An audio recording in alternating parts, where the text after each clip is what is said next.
यह कहानी है एक छोटे से परिवार की जहां रमेश अपने तीनों बच्चों के साथ रहता था। रमेश की बीवी की मृत्यु कुछ महीने पहले ही हुई थी। उसके 3 बच्चे थे, राजू, पूजा और रिया। तीनों ही बहुत समझदार थे। पूजा बेटी जरा चाय ले आओ, तुम्हारी मासी आई है। जी पापा, अभी लाए। आखिर कब तक ऐसे ही इन बच्चों को बिना माँ के रखोगे? दूसरी शादी क्यों नहीं कर लेते?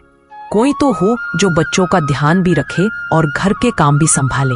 हाँ, मैं भी सोच रहा हूँ, लेकिन आजकल के जमाने में ऐसी औरत कहाँ मिलती है जो दूसरों के बच्चों को अपने बच्चों जैसा प्यार दे। मेरी नजर में है एक लड़की। अगर आप कहें तो मैं बात आगे बढ़ा देती हूँ। ठीक है, मुझे थोड़ा सोचने का समय दो। रिश्तेदार और बच्चों के कहने पर रमेश ने दूसरी शादी कर ली सावित्री से। क्या हुआ जी, आप इतने उदास क्यों हो? कुछ नहीं, बस यूं ही। आप चिंता मत करो, अब ये घर मेरा भी है और बच्चे मेरे अपने हैं। मैं उन्हें उनकी सगी माँ से ज्यादा प्यार दूंगी। आप बस देखते जाइए। मुझे गर्व है तुम पर, मेरे बच्चों को इतने जल्दी अपना लिया, वरना आजकल तो लोग अपनों को भी पराया समझते हैं। हाँ वह तो है, पर मैं वैसी नहीं हूँ, आप चिंता मत कीजिए। बच्चों को तुम्हारे साथ घुलने मिलने में थोड़ा समय लगेगा, थोड़ा सब्र रखना। जी, उसका मैं ध्यान रखूंगी। लेकिन वो मासूम मुस्कान के पीछे एक खतरनाक इरादा छुपा था। कुछ दिनों तक सब अच्छा चल रहा था। बच्चे अपनी माँ के साथ घुल मिल रहे थे। रमेश भी सावित्री से खुश था, मानो उनका परिवार पूरा हो गया हो। फिर एक दिन जब रमेश को काम के चलते गांव से बाहर जाना था। सावित्री, मैं काम से बाहर जा रहा हूँ, 2 हफ्ते बाद लौटूंगा। तब तक बच्चों और घर का ध्यान रखना। ठीक है जी, संभल कर जाना, बच्चों की चिंता मत करना। पापा, आप तब तक आओगे?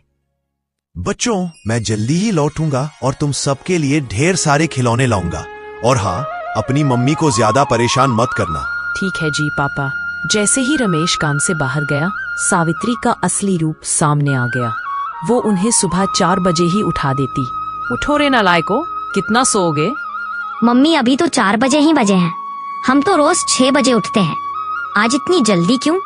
ज्यादा सवाल मत करो, जितना बोल रही हूँ उतना ही करो, वरना चमड़ी उधेड़ दूंगी। मम्मी, अचानक आपको क्या हो गया? आप हमसे ऐसा क्यों बात कर रही हो?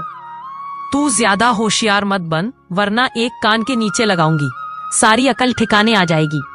पूजा, तू जाकर मेरे लिए चाय पकोड़े बना कर ला जल्दी, और तुम दोनों फटाफट घर के सारे काम खत्म करो। लेकिन इतने सारे काम करते करते हमें स्कूल के लिए देर हो जाएगी माँ। अब से स्कूल की कोई जरूरत नहीं, काम करो वरना खाना नहीं मिलेगा। सारे बच्चों को काम पर लगाकर खुद दिन भर आराम करती थी। क्या हुआ, बैठी क्यों हो? काम कर, थक गई हूँ माँ, थोड़ा आराम कर लूँ फिर करती हूँ काम। काम चोर कहीं की। माँ, भूख लगी है, कुछ खाने को दे दो। ओहो, महाराज को भूख लगी है? दिन में एक ही बार खाना मिलेगा बस, खा के तुम लोग मेरे सिर पर चढ़ गए हो। दिन भर काम करवाने के बाद भी बच्चों को भरपेट खाना नहीं देती थी। अगर कोई बच्चा दोबारा मांग लेता तो उसे मारती थी। राजू अब धीरे धीरे सब समझने लगा था। हे भगवान, ये सब हमारे साथ क्या हो रहा है? जब से हमारी मम्मी हमें छोड़कर गई हैं, तब से हमारे साथ कुछ अच्छा नहीं हो रहा। भैया, आप टेंशन मत लो, जैसे ही पापा वापस आएंगे हम सब कुछ बता देंगे। हाँ, पर पता नहीं पापा कब तक आएंगे, तब तक हमें ऐसे ही भूखे रहना पड़ेगा। पड़ोसन आशा आंटी को कुछ ठीक नहीं लगा, वो बच्चों की हालत देखकर दुखी हो गई। बिटिया, सब ठीक है, मम्मी बहुत डांटती है क्या? पूजा के कुछ बोलने के पहले ही सावित्री वहाँ आ गई। मैं अपने बच्चों के साथ कुछ भी करूं, तुमसे क्या मतलब? अपने काम से काम रखो। मैं तो बस ऐसे ही पूछ रही थी। तुम सब घर में चलो, कान खोलकर सुन लो। किसी ने भी मेरे बारे में कुछ भी बताया तो मैं बहुत मारूंगी और घर से निकाल दूंगी, समझे? अब जाओ, अपना अपना काम करो। बच्चे डर के मारे बाहर किसी को कुछ बता नहीं रहे थे और अंदर ही अंदर भूख और दिन भर के काम से मर रहे थे। फिर एक दिन सावित्री ने हद पार कर दी। काम करते करते रिया की तबीयत खराब हो गई थी। उसे बैठा देख सावित्री उसे झाड़ू से मारने लगी। दिन भर बस खा के बैठी रहती है। माँ, उसकी तबीयत खराब है और आप उसे मार रही हो। तेरी इतनी हिम्मत मुझसे जबान लड़ाता है? तुम सबको तो मैं तुम्हारे पापा के आने से पहले ही अनाथालय भेज दूंगी, तब तुम्हारी अकल ठिकाने आएगी। इतना कहकर सावित्री वहाँ से चली गई। भैया, ये मम्मी हमसे बिल्कुल भी प्यार नहीं करती है, मुझे इनके साथ नहीं रहना है। सब ठीक हो जाएगा बहन, तू रो मत। तू जा, जाकर आराम कर, बुखार उतर जाएगा। मेरे पास दवा के लिए पैसे भी नहीं है। फिर रात हुई। माँ खाना दे दो, बहुत भूख लगी है। खाने को हाथ भी लगाया तो तुम तीनों के हाथ तोड़ दूंगी। काम के नकास के दुश्मन, अनाज के किसी को खाना नहीं मिलेगा। पर माँ हमने तो सुबह से एक बार भी खाना नहीं खाया है। सावित्री सो जाती है लेकिन बच्चे भूख से तड़प रहे थे। भैया मुझे तो बहुत जोर की भूख लगी है। भैया मुझे भी तुम दोनों रुको, मैं कुछ करता हूँ। तभी राजू चुपके से गया और रसोई में कुछ खाने के लिए खोजने लगा। बर्तन की आवाज से सावित्री की नींद खुल गई। कौन है? कौन है वहां? अच्छा तो तू है। तेरी इतनी हिम्मत, मेरे मना करने के बाद भी तू नहीं माना। रुक, अभी बताती हूँ तुझे। सावित्री राजू को मारती है और घर से बाहर निकाल देती है। पापा आप कहाँ हो? लगता है अब हम आपसे कभी मिल नहीं पाएंगे। राजू रोते रोते मंदिर में जाकर बैठ गया। क्या हुआ बेटा, तुम रो क्यों रही हो?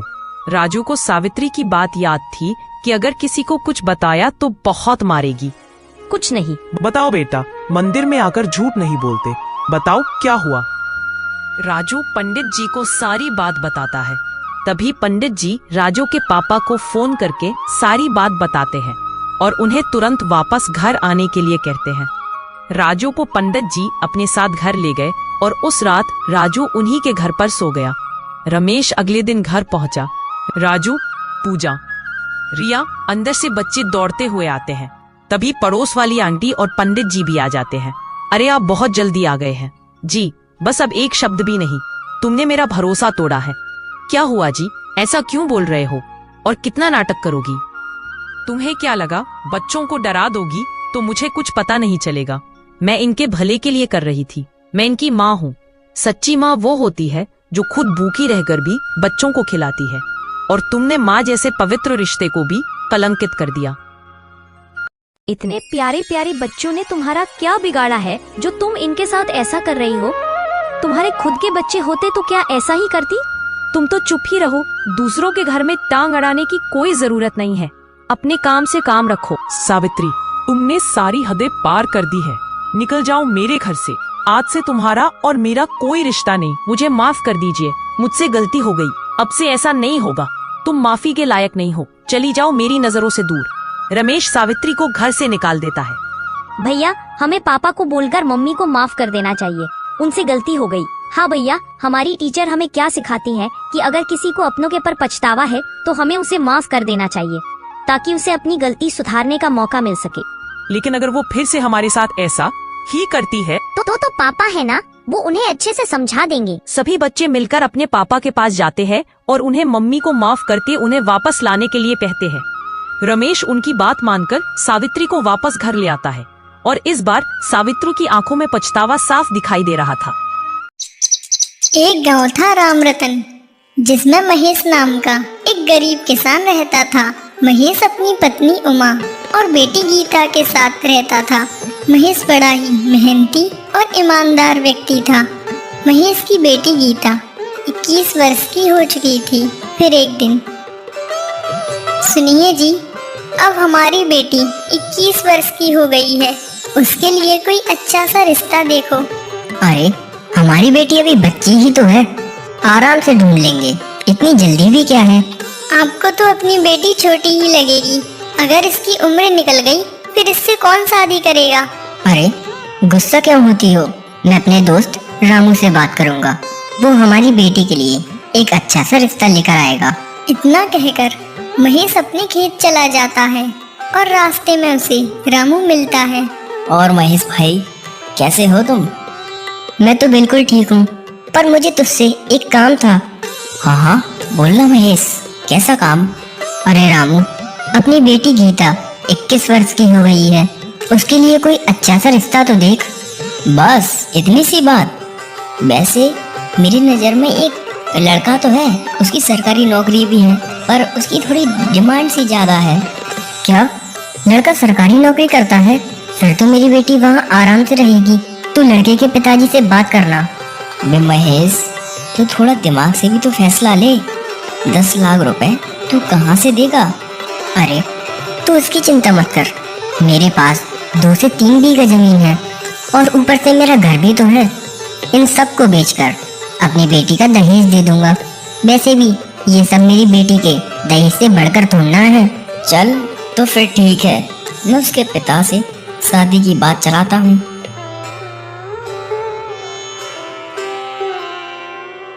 श्याम को महेश अपने घर आता है।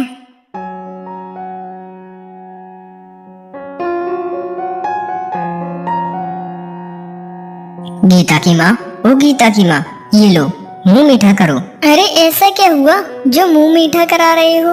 तुम्हें पता है अपनी बेटी के लिए मैं रिश्ता देख कर आया हूँ।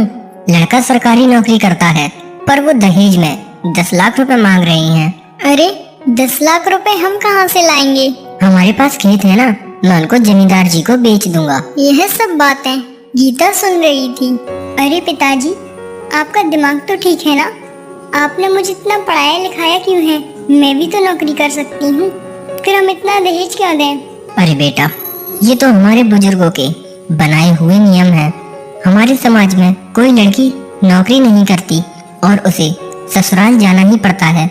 अभी तेरे पिताजी जिंदा है ना, मैं अपनी बेटी की शादी बड़े ही धूमधाम से करूँगा। 1 हफ्ता बीत जाता है और लड़के वाले महेश के घर आते हैं।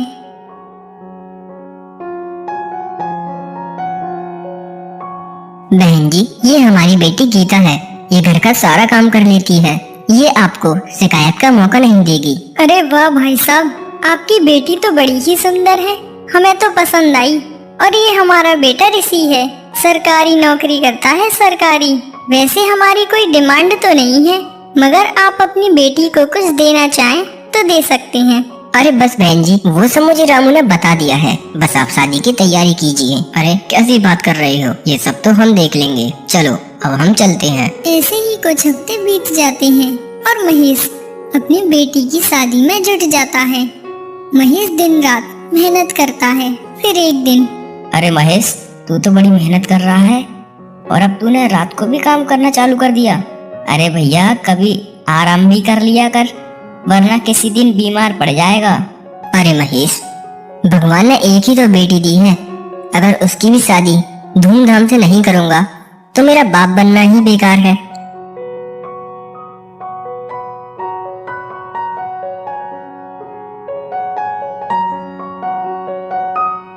महेश सारा काम करके अपने घर चला जाता है।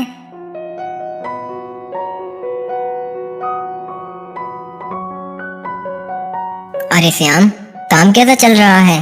किसी भी चीज की कमी नहीं होनी चाहिए।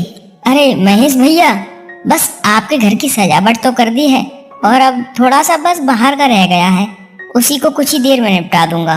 ठीक है, जल्दी जल्दी कर दो, शाम होने ही वाली है। आखिर आज मेरी बेटी की शादी हो ही जाएगी। इतना कहकर महेश घर के अंदर चला जाता है। उमा, मैं अपने खेतों के पेपर लेकर जमींदार के पास जा रहा हूँ। मैं अपनी सारी जमीन जमींदार को बेच दूंगा। ठीक है, आप जाइए। महेश अपने जमीन के पेपर लेकर जमींदार के पास जाता है।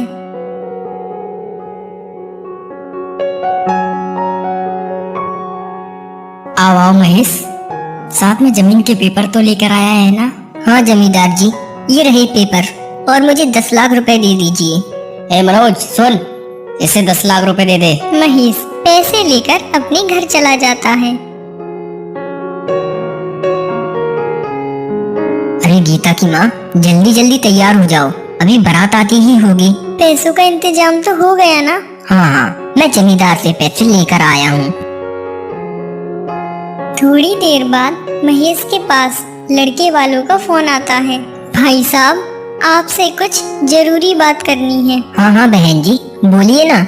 वैसे मैंने आपके 10 लाख रुपए का तो इंतजाम कर दिया है। भाई साहब, हमें 20 लाख रुपए और एक कार चाहिए।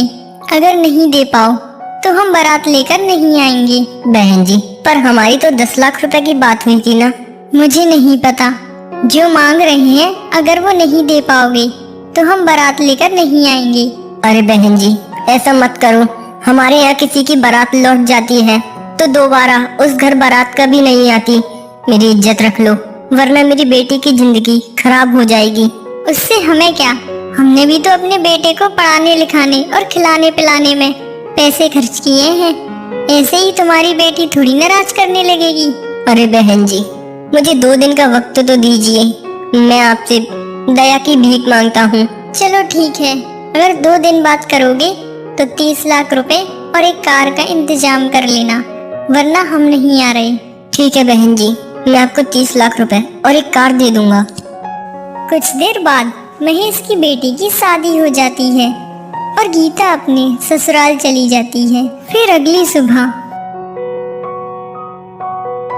उमा, मैं अपने घर के पेपर लेकर जमींदार के पास जा रहा हूँ। मैं अपना घर भी बेच दूंगा। महेश अपने घर के पेपर लेकर जमींदार के पास जाता है।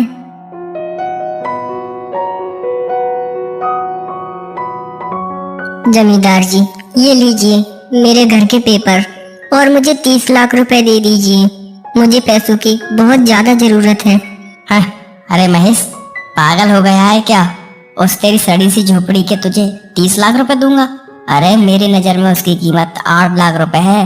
वो तो तेरी लड़की का ब्याह है, इसीलिए मैं तुझे 10 लाख दे रहा हूँ। चाहिए तो बता, नहीं तो कोई और ग्राहक देख ले।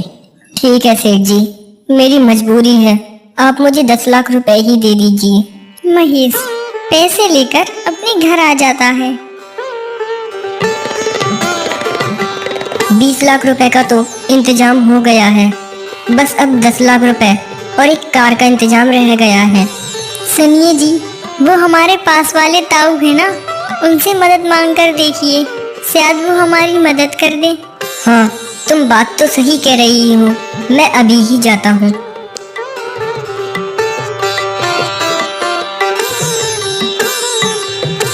ताऊ जी, मुझे 10 लाख रुपए की बहुत जरूरत है, अगर आप पे हो तो मुझे दे दीजिए, मैं आपकी पाई पाई चुका दूंगा। अरे बेटवा, कैसी बात कर रहा है तू तो मेरे बेटे के समान है और गीता बिटिया मेरी पोती जैसी है।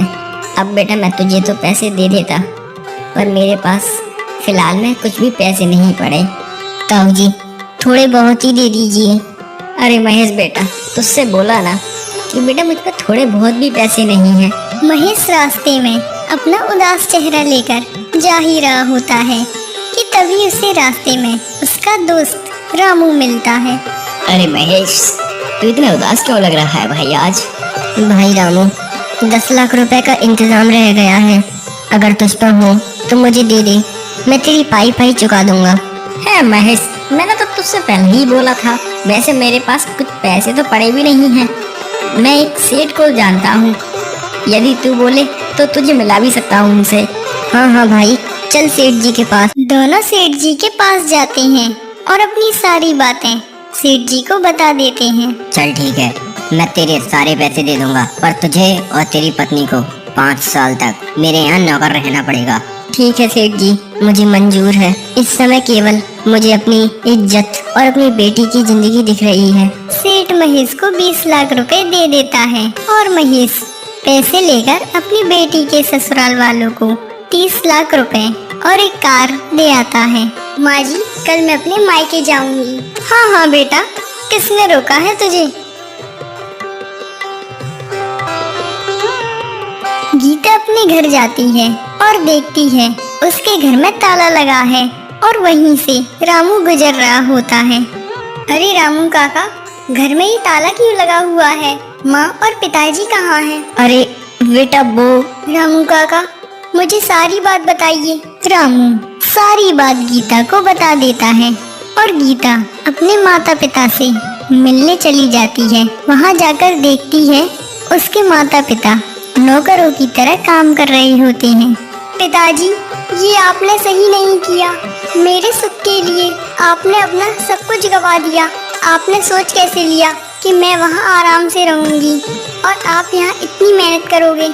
बेटा मुझे माफ करना, ये मेरी मजबूरी थी। पिताजी, मैं क्या आप पर बोझ थी जो आपने इतना सारा पैसा देकर मुझे वहाँ भेज दिया?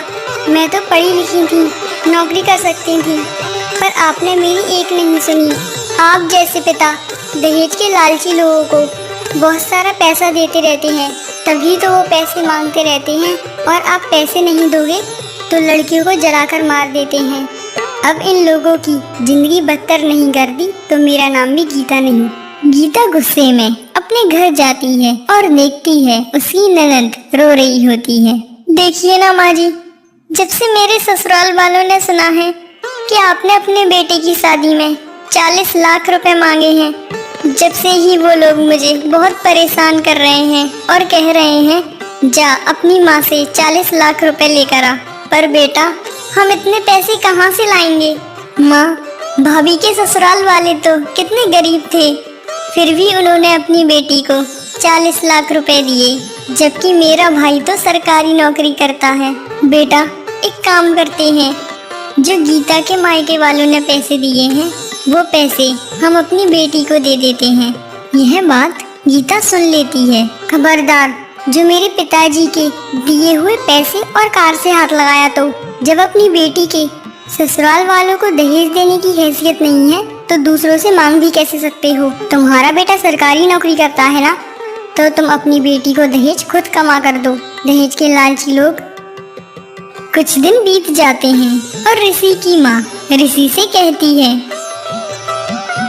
बेटा मेरी तबीयत बहुत खराब है, मैं चल नहीं पाऊंगी, चल तू कार निकाल ले। अभी कोई किसी को दवा दिलाने नहीं ले जा रहा, अभी ये मुझे पिक्चर दिखाने ले जाएगा। ये कैसी बातें कर रही है? बेटा तो मेरा है ना। बेटा था, अब नहीं है, क्योंकि मेरे पिताजी ने इसे 40 लाख रुपए देकर खरीदा है। अब ये मेरा नौकर है। इतना सुनकर ऋषि की माँ को अपनी गलती का एहसास होता है। वह गीता से माफी मांगती है और गीता के माता पिता को सेठ को पैसे देकर छुड़ा लेती है। और गीता की सास कहती है, भाई साहब हमें माफ कर दीजिए, हम अपनी सरकारी नौकरी के अभिमान में दहेज के लालची हो गए थे और ये भी भूल गए थे कि हमारे यहाँ भी एक बेटी है। अगर हम जैसे दहेज के लालची हो गए तो सब लोग बेटी के होने पर खुशी की जगह मातम मनाएंगे।